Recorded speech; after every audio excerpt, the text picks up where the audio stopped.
Hello everyone, my name is Adam FPL and welcome to the very first video on this channel. My goal is to hopefully upload weekly videos and provide you guys with some decent FPL content and tips on this upcoming season. So without further ado, let's get into it. So before I put my team on screen, I just wanted to briefly mention the blank gamings that are going to be happening for a few of the teams for Game Week 1. So because Manchester City and Manchester United went pretty far in their respective European competitions, their mandatory third day rest period will not line up with the start of Game Week 1 with the rest of the teams. So obviously that means there will be a double game week on the horizon. And that means that most of you guys probably already know this as you guys are drafting teams, but if you have any Man United and Man City players, or even their opponents, Burnley and Villa, any of those players, if you have in your team, please reconsider and get them out for now because you don't want to field a starting 11 with players that will potentially not be playing. So now as I put my team on screen, I just want to talk about my goalie price, aim for goalie prices. So I usually don't want to spend more than 9 million combined on the two keepers because as we've seen in previous seasons, the disparity between cheap goalkeepers and more expensive goalkeepers in terms of points is a lot less than the gap between more expensive midfielders and less expensive midfielders, and same with forwards. Therefore, that is why for my starting goalkeeper, I've gone with Alex McCarthy of Southampton. So Southampton's defense isn't the best, although they do have some decent depth along the back four with Vestergaard, Bednarik, and new signing Salisu at center back, as well as Kyle Walker-Peters and Ryan Bertrand nailing down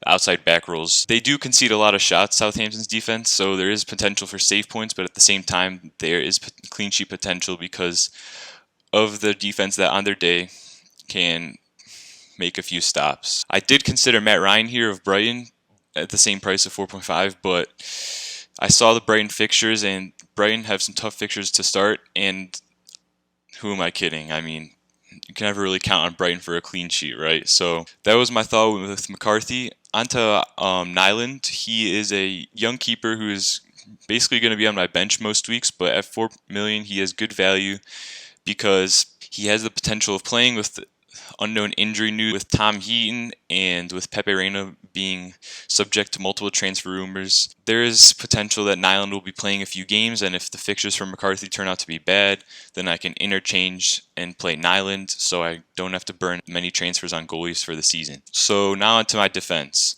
So with Nathan Ferguson, I went with him because he's another great value pick at 4 million.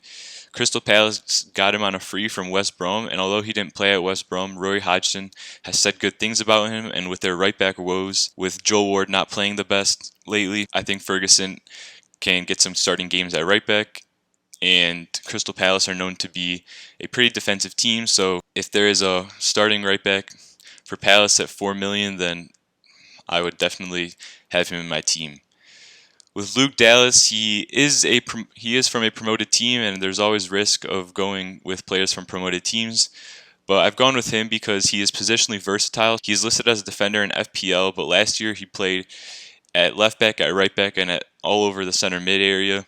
And he is most likely nailed on. He did play a ton towards the end of the season. Probably not as nailed on as Ayling to start every game, but with Dallas having more potential in midfield and stuff like that, I've gone with him. And Leeds do generate lots of chances on offense, and similar to Sheffield United, they had the best defense in the championship last season, so maybe Dallas will be this year's John Lundstrom, who knows. On to James Justin.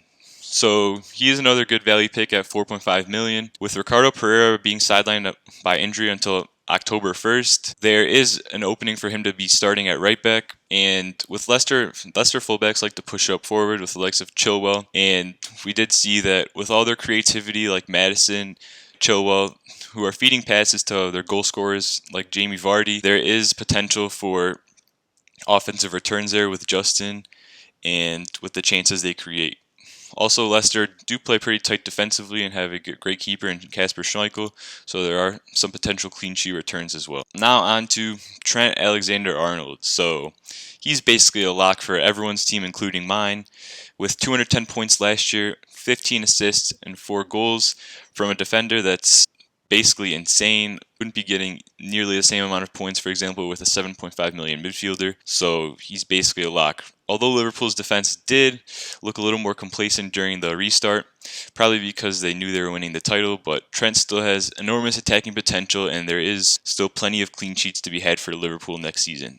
I think that at 7.5 million, his price is too cheap to bypass, and he will be another force this season. Now on to Ruben Vinagre. He is normally a backup to Johnny Otto for that left wingback position at Wolves, but with Johnny being sidelined with an ACL injury for the first few game weeks, it seems like Vinagre is basically a lock to start at that left wingback role unless they do sign another player in the transfer window. But with Nuno liking to play that 3-5-2 formation, Vinagre does have a lot of attacking potential, and at 4.5 million, he is a lot cheaper than Matt Doherty and can potentially provide similar return. And there is, of course, clean sheet potential with Wolves because, like last season, their defense was pretty solid, and I expect them to continue that this season.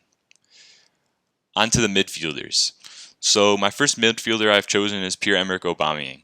So his price is pretty steep at 12 million, but he does have good fixtures for the first 2 game weeks, playing the likes of Fulham and West Ham. He's basically a nailed-on starter in my Game Week 1 team because of the blanks for City and United players.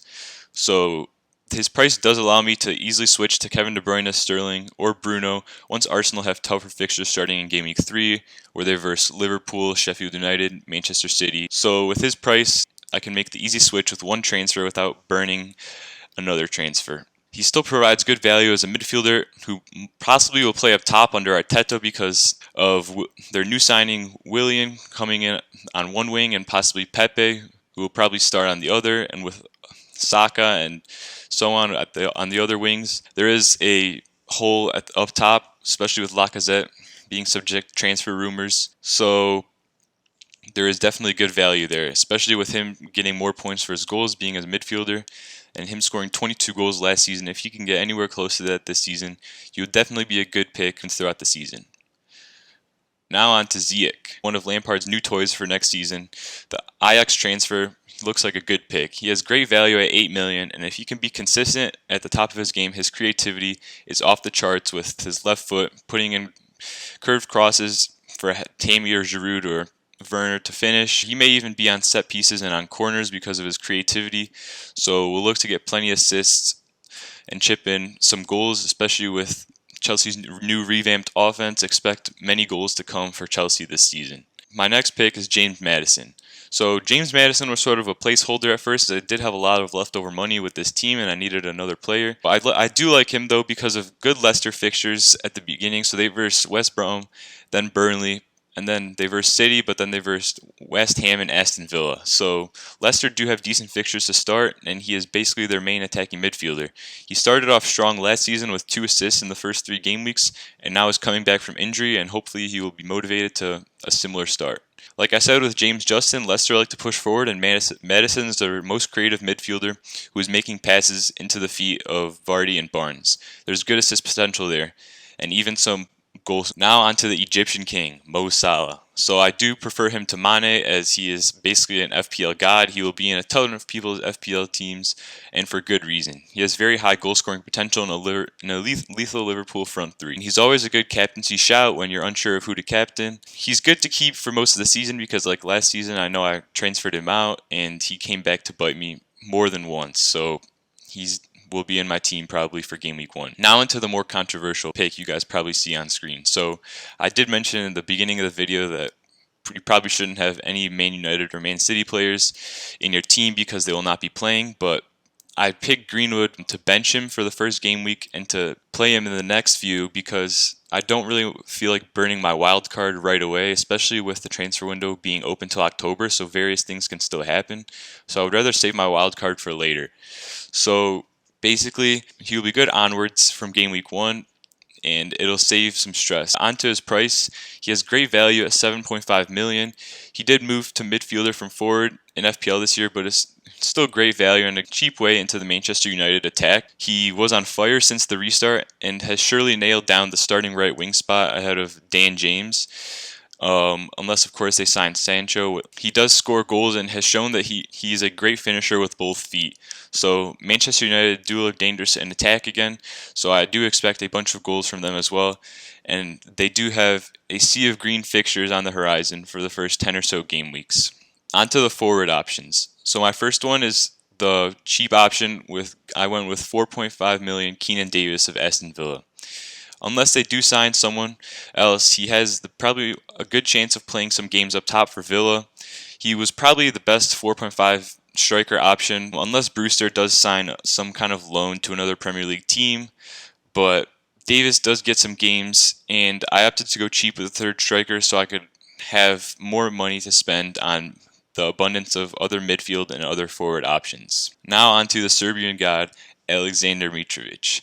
So maybe he will be this year's Timu Puki at 6 million, but he does offer decent value. He shoots a ton in the box. He scored 26 goals last season in the championship, and he even had a few moments where he scored for 3 to 5 game weeks in a row. He's also on the penalties, and he's good budget value because most strikers in that 6 to 8 million price bracket are more of the out there options, and I don't really trust. And out of the promoted teams, Fulham definitely have the best fixtures, so he is, I guess, less of a risk there. His yellow cards are a bit concerning, so by owning him, you kind of have to be prepared for his antics on the field, but he's nevertheless a decent pick. So my main man up top now, the last player on this team, is Raul Jimenez of Wolves. He's the main man up top for Wolves and is a great finisher, as we've seen last season. His price at 8.5 million is decent compared to the likes of others in that bracket. He looks like one of the better options. He's on penalties, and he's shown that he is an established striker in the Premier League with 17 goals and 7 assists last season. Wolves have great fixtures after the first 2 game weeks with West Ham, Fulham, Leeds, Newcastle, Crystal Palace for the next 4 or 5 games. That brings the end of the video. If you guys liked the content, please like and subscribe and all that, and goodbye.